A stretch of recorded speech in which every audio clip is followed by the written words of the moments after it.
Good morning, everyone. I just wanted to come on here and personally thank everybody for the hard work, the fundraising, the care, and support for our Black Lives Matter Lawyers Committee for Civil Rights Under Law fundraiser. My friend Angela Chen is a friend of mine from Harvard, and we were in the Radcliffe Choral Society together. And she reached out to me a week ago, last Saturday, and asked, is there a charity or an organization or a group that she could help support during this current time of pandemic and protests? And I knew that Angela herself had gone to Harvard with me and then on to Columbia Law School. And I immediately thought of this organization because Kristen Clark had walked in that same path. And if any of you knew Kristen as an undergraduate, she was just brilliant, the kind of person that you just wanted to learn from. And just following the work that she's been doing on the policy level, the legal cases, working on injustice across the nation, it was really something that I thought was appropriate and fitting for the group of people that would be here. So that started off as a small group of people just thinking, hey, let's put this on Facebook and see if we could get our friends to participate. And our hopes at the beginning were just actually to raise about $1,000. And then something amazing happened as part of this time and space. People started sharing it with their friends. People started telling people about it, inviting them to the group, and it just kept going and going. And so something that we thought maybe 50 or 100 people would share and donate a couple of dollars to became something now that has over 3,000 donors. And even sometimes more importantly, people who are not in the position to donate. And we understand that right now due to the pandemic, the protests. My graduate students were striking for this type of justice all year, are sharing it. They're liking it. They're telling their friends about it. And we really want to encourage you to do that. Many of my own friends and family are not on Facebook, but what they have been doing is been donating directly to the organization. So if you're not on Facebook, if you don't want to put money through Facebook, we completely understand that. Our goal right now is just to get the word out and get donations to groups that have been doing this structural work and this structural change for a long time so that we can keep it going. I am a linguist, but I'm also a professor and scholar of African American culture. And so many people have turned to me in the last week asking for advice, asking for suggestions about how to help, how to participate. And these are people sometimes who've been jarred by this particular moment in time. There are other people who are waiting for this moment to happen and want to know what to do in this particular moment to have the greatest impact. And there are other people who, frankly, are just quite confused about everything that's going on. So I thought I'd come on here live and give you all a little bit of an overview from my perspective, but to really thank people for being brave enough to share all of those perspectives. It takes courage when we're in a pandemic and we're all tired. We're all watching people around us get ill, get sick. We're scared for our own lives to take this issue on. And I think that really speaks to the group of friends we have, but I think it speaks to all of us and really encouraging people to be brave enough to engage in those conversations is what we want to kind of do today. I think I used the quote I did, our interrelated structure of reality, because I think what we're watching in this moment in time is an intersection of what Fannie Lou Hamer called people being sick and tired of being sick and tired. And that is figuratively true for African Americans from the times that they were enslaved and brought to the United States until now, and all the way through current policies and political regimes, and then the coronavirus, which really has impacted Black and other communities who have been made vulnerable through these policies, are now saying, look, it hasn't gotten better for us. Things haven't changed, and that's on the local level and the global level. And so if we can't do it now when we're losing our jobs, when we're losing our lives, when are we going to do it? When is this going to change? And how do we make that happen? Social media has been playing a critical role in this. We cannot gather necessarily all of us together in the ways that we should be. But you see those who are brave, those who are willing to risk their health and their lives, still taking to the streets. There's another group of us, and I'm in one of them, who just really can't do that right now. Today is also National Cancer Survivor Day. And so I think it's great to use social media to help support people, educate, organize, and be even more bold about it in this time for those of us who just really cannot be out there right now. I think it's important to value those voices. It's important to think about those voices, particularly today, and be conscious that if you have been out in protest, be careful who you come in contact with in the next 5 days, 7 days, 14 days, 28 days, because we will really be made more vulnerable by your brave actions. It's just the facts of the injustices of what is going on right now. I want to talk about a few more remarkable things. Many of my students have been posting something that really got me thinking, and it said, in other times of strife, during wars or the Holocaust or the original 60s civil rights movement, what would you have been doing during that time?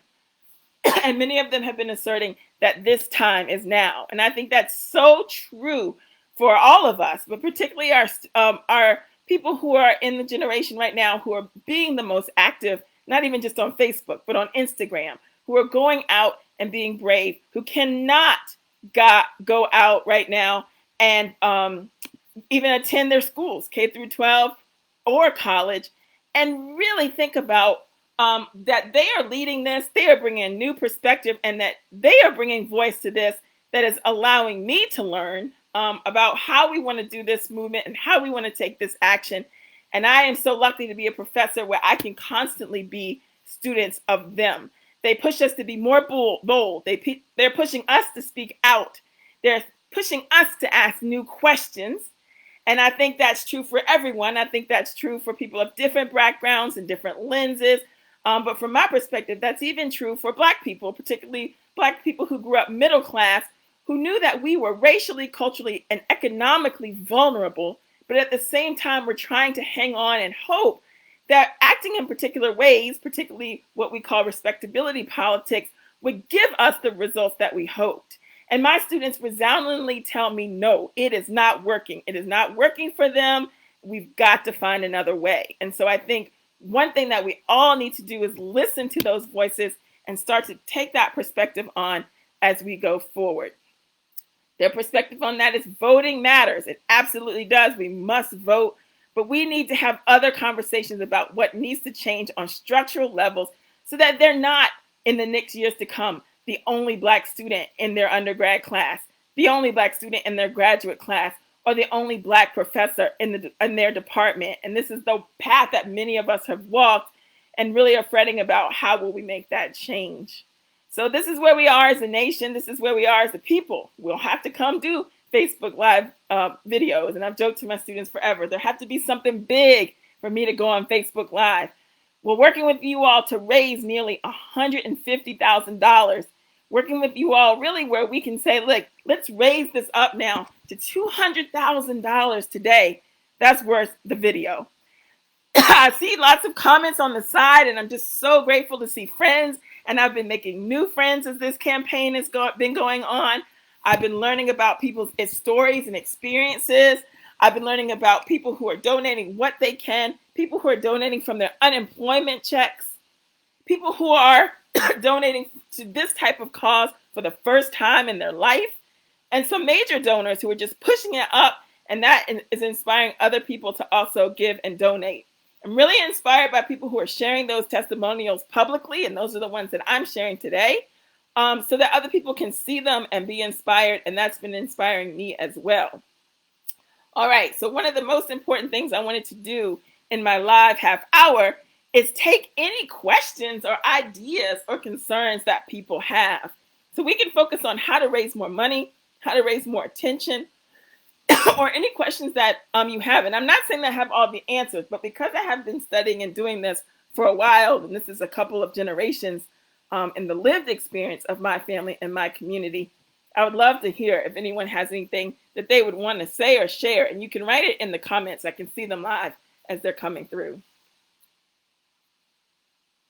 So,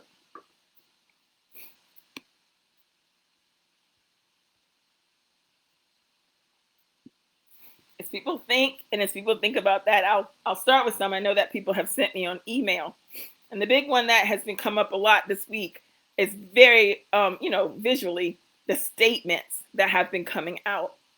So organizations, corporations, groups, departments, everyone rushed to make statements. And I think that it's a natural part of our culture at this point when we have a big situation. But there was a particular cultural phenomenon that happened. People did not know if they should look to Black members of their organization to write the statements, to approve the statements, to get feedback from the statements.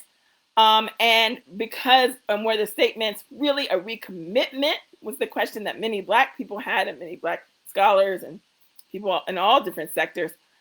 Were they an affirmation? Who was the audience for the statement? Was the statement meant for Black people in the group to read, for white people, for everyone? That has been a big piece of this week's experience for a lot of us.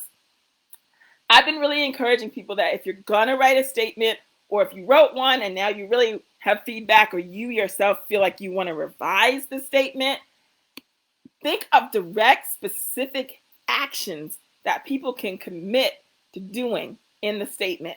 So even if you had an initial statement and now you need a revision, make it specific. If you can, add a timeline to those actions. The actions don't have to be huge. They can always start with education and a dedication to individual and group education, but they can also build on the expertise of the particular group or program that you're working with. I think that's really important, especially as we get blowback, natural blowback from the anger or the incomprehensiveness of the first rounds of statements. Use those opportunities for that type of good. Other people were really not sure what they should be doing right now, and looking towards Black people, especially Black scholars, the community I'm in, for suggestions. And that got really tricky as well, as people focused on not wanting to overburden Black colleagues, but not wanting to speak on their behalf or act on their behalf. There are a lot of good resources out right now that kind of help people walk that fine balance between overtaxing people, reaching out even with sentiment or questions, and letting people have time to heal. And I know I was in that position myself. It's actually my job to do this work, but at the same time, I'm still tending to friends and family who are involved in the protests, but also experiencing coronavirus. All right, so I see some questions that are coming in. How do we keep people engaged over the long term when this press cycle dies down? I think that's where the engagement with the action plans, the dedications, the recommitments are really important, especially if they have a timeline attached to trying them at least. So I don't really think that, you can predict the future and know exactly when you're going to get things achieved. But if you can really talk about the steps that you want to do along that way, that can help us along that, survive, basically, this movement, survive the press cycle. And I think that's really important for people who want to go, as my friends have been saying, from the categories of being seen as an ally to a co-conspirator, a real actor. Those are the people outside of people who identify as Black who really need to keep moving those timelines along. And I think that is going to be the hard work, the brave work in 6 months, in 12 months, to say, those things that we wrote down, those things that we committed to, let's further explore, now that people have some more time and energy, which of these do we want to privilege? Which of these we want to act on? Which of them are safe, right? It's always safe to educate yourself, to read more books, to watch more webinars. And then what are the ones that are going to take a little bit more risk and challenge to make happen? Okay? And I think that is really, really important as you make your own strategy across your timeline of your life, because everyone has a role to play at a different stage and a different place. There are different actors in the movements.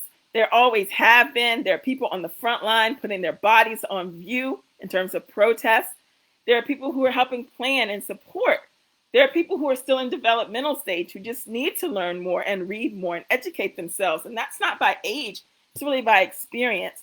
And then there's people who need to go out here, including the organization, the Lawyers Committee that we're supporting, that are going to make those big sweeping policy changes.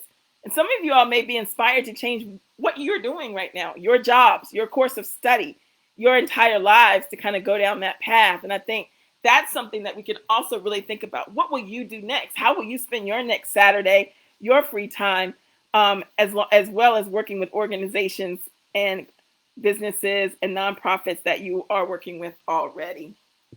And I think that's really, really important in terms of that long-term commitment. So one of the things you can help us do is we don't really want to end this fundraiser anytime soon. We want to see this be something that keeps going through this election cycle so we can protect our civil rights for voting.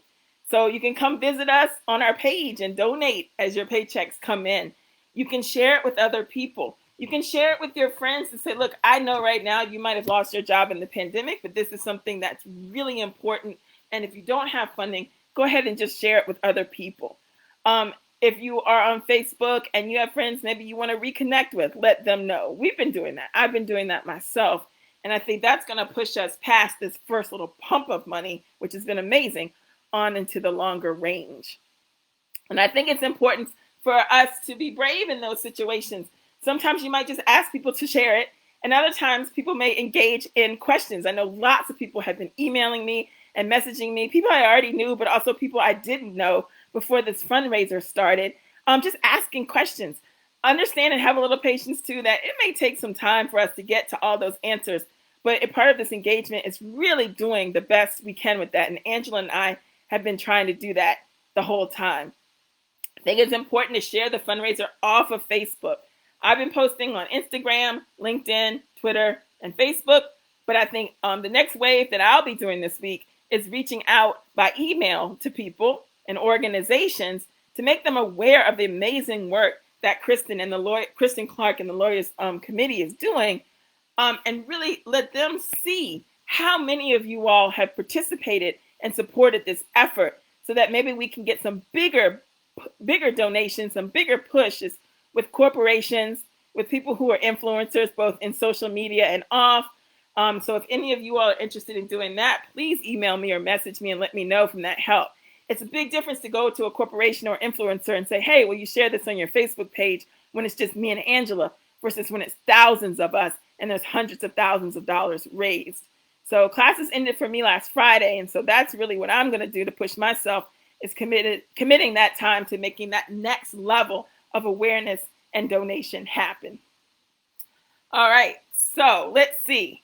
Anything else people want to ask in my little first foray of Facebook Live? And this will be, I'll post the video. So if people have questions, or if you want to share this with friends so they can hear about what we're doing firsthand, you're welcome to do that.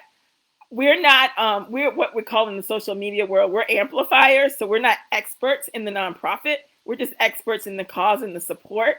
But the Lawyers Committee websites are full of information, videos, short information, long information, information about the cases, if you really want people to find out what the organization has been doing.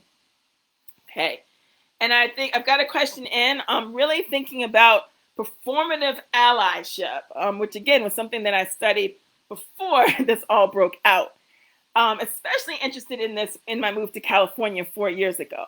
What is the difference between someone who may really actually feel that they are an ally to a particular group, organization, or affinity, and the difference between those people who don't really think that they are down for the cause? And it's tough, because one person's opinion they may be trying hard, they may be trying to learn, and it's just not where someone like a Black person might see a white person and say, you know what, you really got a long way to go, and they actually may be feeling like they've been trying. This could go on forever and across the lifetime is my argument. And so I think where the best place to start meeting middle ground is on agreed sets of actions, individual actions and collective actions that move things along. I say this from the perspective of someone who's taught first-year students for a long time. So I don't expect them to be experts in African American studies or linguistics, but what I expect them to do is really think about what things that they can do that make sense intellectually, developmentally, and ethically at that point and stage. And so if you think about that, intellect, knowledge, development, where you are as a person, and then ethics. What is ethical based on the community, respecting the community, the people that you want to work with, the people that you're trying to reach out with, and having those conversations at least start on those points can get you in a place where the conversation can at least have some common ground. And I'm a student of this. I have a research group that works with African American students who have to have linguistic and cultural knowledge from their lived experience and their intellectual experience to do the type of rigorous and nuanced work that we're doing. But I also meet with my undergrad research peers, and I meet with my McNair scholars who come from different ethnic and racial groups and different backgrounds and different geographic locations, so that I can actively be a student of what's going on, not just in the Black community, but in the California, in the Latinx communities, and along different nationalities, Asian students from different backgrounds. And I meet with them weekly to hear about what going to this university looks like and means for them. I am their student. I am their professor, obviously, too, but I am a huge student. And so thinking about that is really important.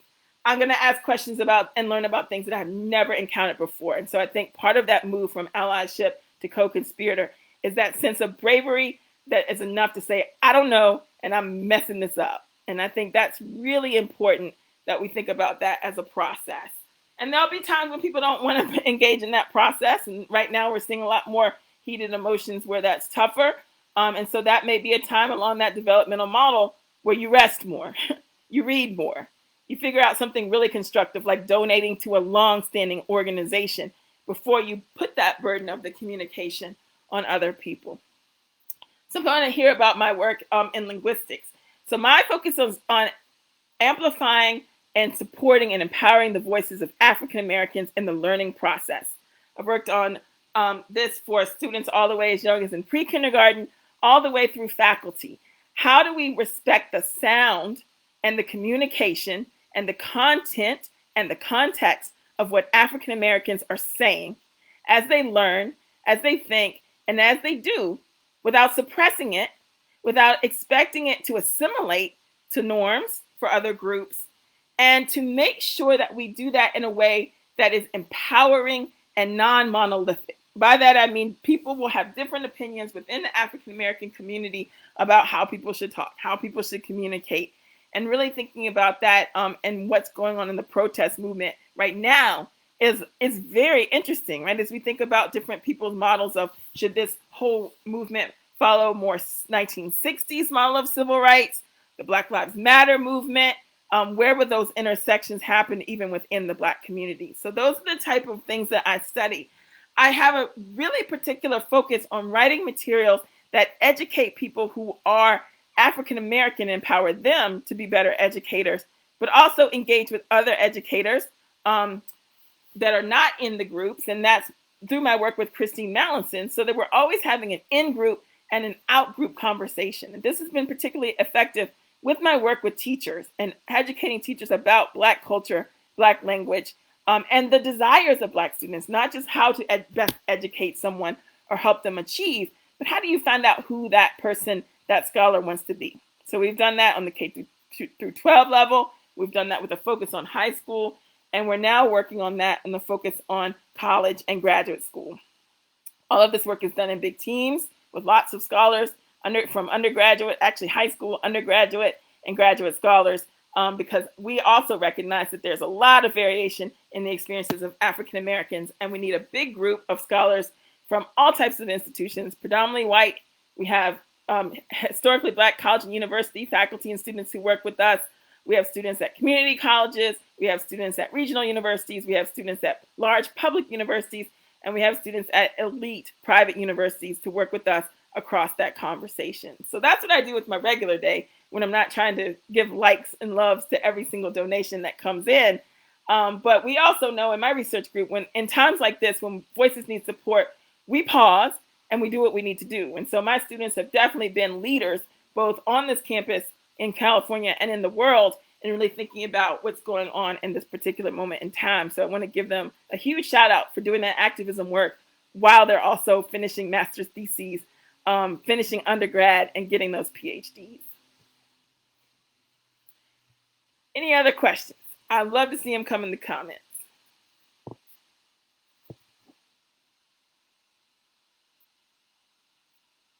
One other thing I'll say if you're new to me is that I have a pretty open social media page, so you can follow it.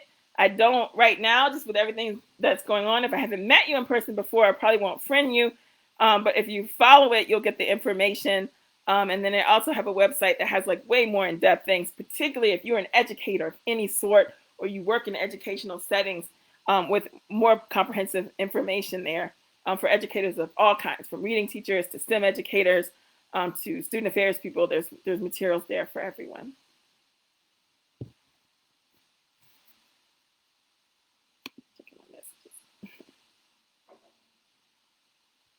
All right, so action for me. Commit to telling our fundraiser, commit to telling someone about our fundraiser today, right? So let's think about who you can tell that's not on Facebook. Who could you email? If you have any influence to really let people know that this is happening, that some people who can really spread the word, maybe pick someone like that for us. And also, if you can, the difference between sharing and inviting we've seen. So if you can share it, that's awesome. And I've been really trying to comment on all of those.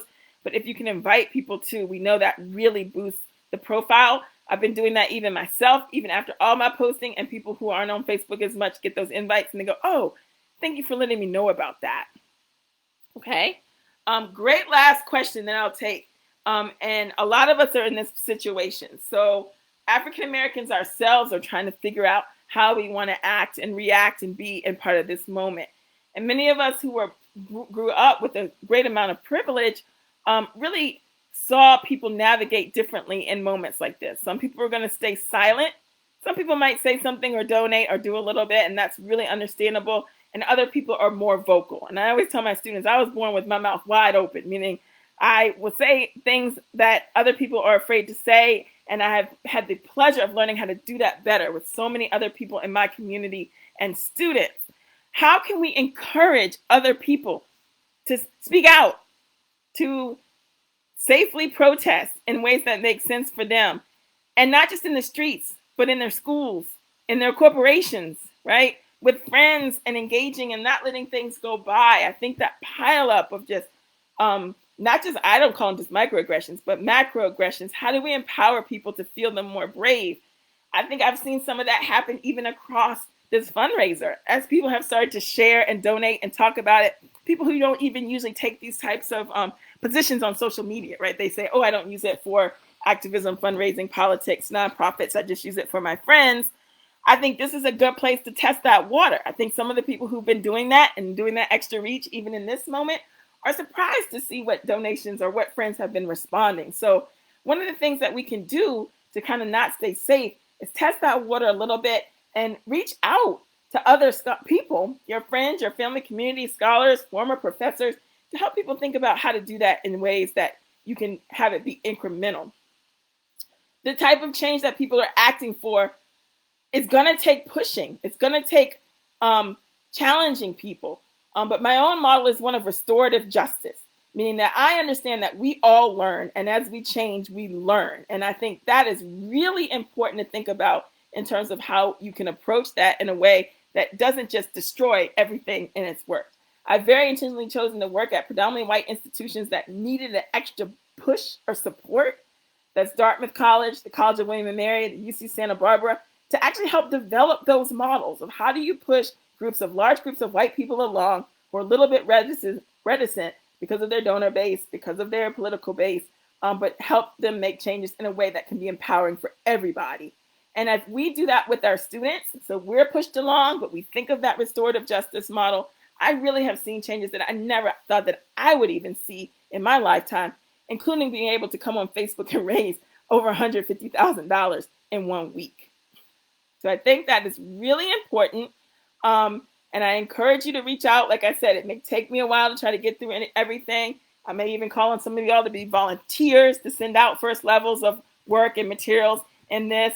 And many, even my own students, even my own family, have been working as much as they can to compile resources that we hope will be helpful to people who find themselves in this situation. Whether you're African American and trying to empower people to help you out, within the Black community, or if you're trying to reach out across different cultural groups. And I think I'm learning. So if you have ideas, suggestions, resources, send them my way.